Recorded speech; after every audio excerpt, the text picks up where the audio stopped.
A very good morning, students. Today we are here with the concept of chemiosmotic hypothesis, which is very essential for the synthesis of ATP molecule in the chloroplast. Okay, and what actually is happening in this concept, we will see over here. This concept was given by the Michel, and in this process, synthesis of ATP is linked with the development of proton gradient across the thylakoid membrane. So what actually is happening here? Here is happening the synthesis of ATP, and where it is going on? It is going on across the thylakoid membrane. And why it is going on, and what are the process which is governing this? It is what the proton gradient. So we can say that the proton gradient is very essential as far as the synthesis of ATP is concerned. Now we'll see how the development of this proton gradient is occurring. What actually you are seeing over here is a diagram, and this diagram is of the thylakoid membrane.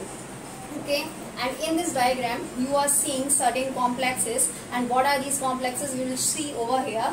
What is that? First is what the P680, it is what a photosystem. Second, and another is what the P700, it is what the photosystem first, and both are having the ability to take photon from the sun rays. Now what actually is happening? As the photon is striking on this P680, electron get excited. As this electron get excited, it reaches into the plastoquinone, a mobile electron carrier, and from this mobile electron carrier, the electron is transferred to the cytochrome B6F complex, and from this complex, it is transferred again a mobile electron carrier which is blue in color, plastocyanin, and from here this electron is transferred to the photosystem first. Okay, and so it is what is happening here. Here is the electron transmission from one point to another by the help of certain complexes and the electron carriers. Now what actually is happening?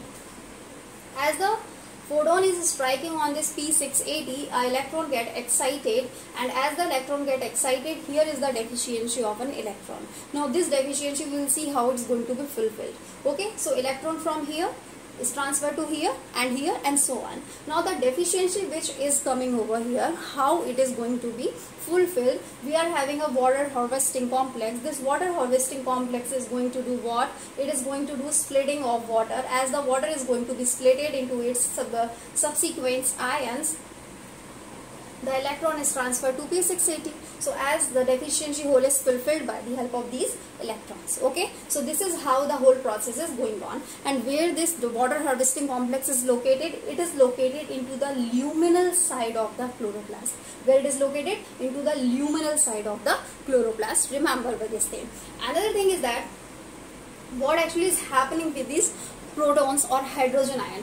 As we are having the plastoquinone, this plastoquinone take hydrogen ion which are present into the stroma inside the luminal side. Okay, this plastoquinone is having the ability to take these hydrogen ions from the stroma inside the luminal side.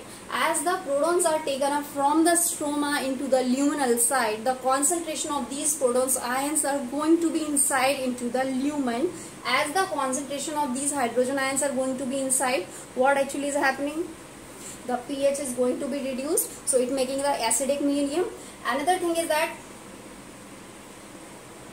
as the concentration of these hydrogen ions is high, it is generating a force, and that force is responsible for the functioning of a complex known as what? The ATP synthase present on the thylakoid membrane. And this ATP synthase is made up of two subunits, F0 and F1, and by the energy of these photon it's going to work, and finally there is the synthesis of ADP molecule by the adjoining of ADP with inorganic phosphate. So here you are seeing that the synthesis of ADP is occurring because of the generation of the proton motive force inside the luminal side, and these ADP are synthesized where? Into the stroma part of the chloroplast.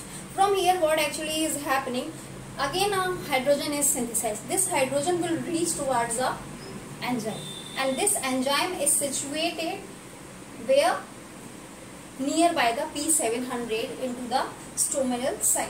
Okay, and from here these hydrogen are going to bind with the NADP, and with the help of NADP reductase it is going to form a NADPH2 molecule. So synthesis of NADPH2 molecule and ATP is occurring into the stroma part. Okay, one important thing is that why the synthesis of ATP and NADPH to occurring in the stroma, not into the lumen. Why nature has designed such kind of thing that the ADPs are going to be synthesized into the stroma only? Because we need what? We need these ATPs for the functioning of another cycle, that is what the Calvin cycle, and the Calvin cycle can work only and only on the alkaline medium, and this alkaline medium is generated into the stroma by the help of all these complexes and things.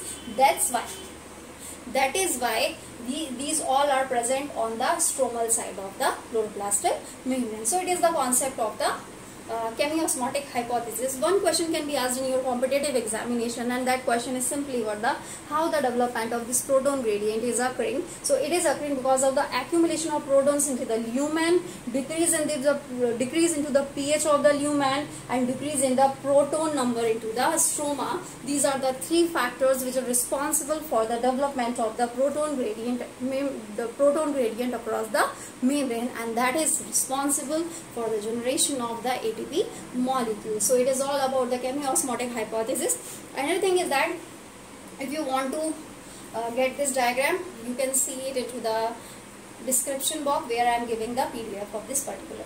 Thank you so much.